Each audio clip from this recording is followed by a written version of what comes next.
क्या फिर से लॉकडाउन लगेगा? क्या फिर से एक वायरस लोगों की जान लेगा? आपको इस प्रकार की वीडियो बहुत सारी देखने को मिल जाएगी अभी सोशल मीडिया पर। बहुत सारे social media influencer hanta virus को लेकर इस प्रकार की वीडियो बना रहे हैं कि एक वायरस का आउटब्रेक हो गया है और फिर से लॉकडाउन लगेगा और फिर से लोगों की जान जाएगी। देखिए, सबसे पहले तो मैं आपको समझा दूं, ऐसा बिल्कुल नहीं होने वाला है, क्योंकि हंटा वायरस कोई नया वायरस नहीं है। ये बहुत पहले से यहाँ है, बहुत पहले भी इसके केसेस रिपोर्ट किए गए हैं। हाँ, ये अमेरिका और यूरोप में ज़्यादा इसके केसेस देखने को मिले हैं कंपेयर टू इंडिया।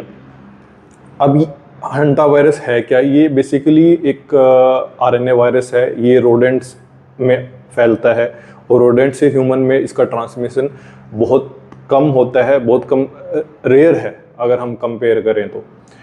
और ये फैलता कैसे है? ये बेसिकली जो रैट हो गया उसके यूरिन से, उसके सलाइवा से या उसके ड्राइड पार्टिकल से अगर आप किसी भी तरीके से इनहेल कर लेते हो तो इसके फैलने के चांसेस बढ़ जाते हैं। कुछ रेयर केसेस में देखा गया है कि अगर रोडेंट ने बाइट किया है, अगर रोडेंट को पहले से इन्फेक्शन है, तो आपको हंटा वायरस होने के चांसेस हो जाते हैं। अब बात कर लेते हैं कि हंटा वायरस का क्या कोई इलाज है। देखिए, आज के टाइम में हंटा वायरस को लेके कोई वैक्सीन नहीं बनी है, ना ही कोई एंटीवायरल कोई ऐसी ड्रग बनी है जिसको देकर आपका इलाज हो जाएगा। हंटा वायरस के ट्रीटमेंट में हम बेसिकली सपोर्टिव ट्रीटमेंट देते हैं। अगर पेशेंट को आईसीयू की नीड है तो आईसीयू, नहीं तो फीवर को लेकर अगर पेशेंट आता है तो फीवर का इलाज किया जाता है। अब इसके सिम्टम क्या होते हैं? हंटा वायरस जो माइल्ड सिम्टम अगर लगा लो, स्टार्टिंग वाले जो सिम्टम होते हैं इसमें बिल्कुल फ्लू जैसे सिम्टम आएंगे। हेडेक होगा, फीवर होगा, नोजिया होगा, वॉमिटिंग होगी, पेट में दर्द होगा। सीवियर केसेस में ये देखने को मिला है कि ये बॉडी के मेजर ऑर्गन को टारगेट करता है। ये आपके लंग को टारगेट करेगा, आपकी किडनी को टारगेट करेगा, और कुछ केसेस में देखा गया है कि ये इंटरनल ब्लीडिंग भी करा सकता है।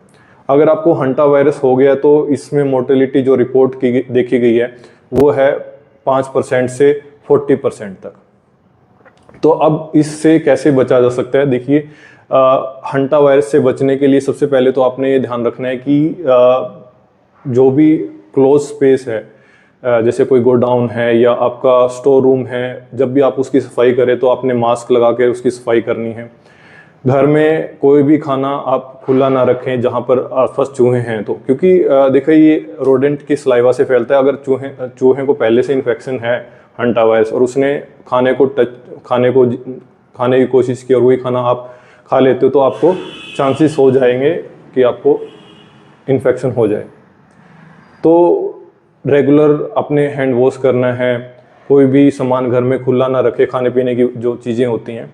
और अगर कोशिश करें कि बाहर मार्केट में जब जा रहे हो तो वहाँ का बाहर का खाना आप अवॉइड करें, क्योंकि आप बाहर के खाने में हाइजीन को आप इंश्योर नहीं कर सकते। तो इसमें बेसिकली क्या है कि जितना ज़्यादा आप अपने आप को प्रिवेंट करोगे एक्सपोजर से, उतना ज़्यादा आप इससे बच सकते हो।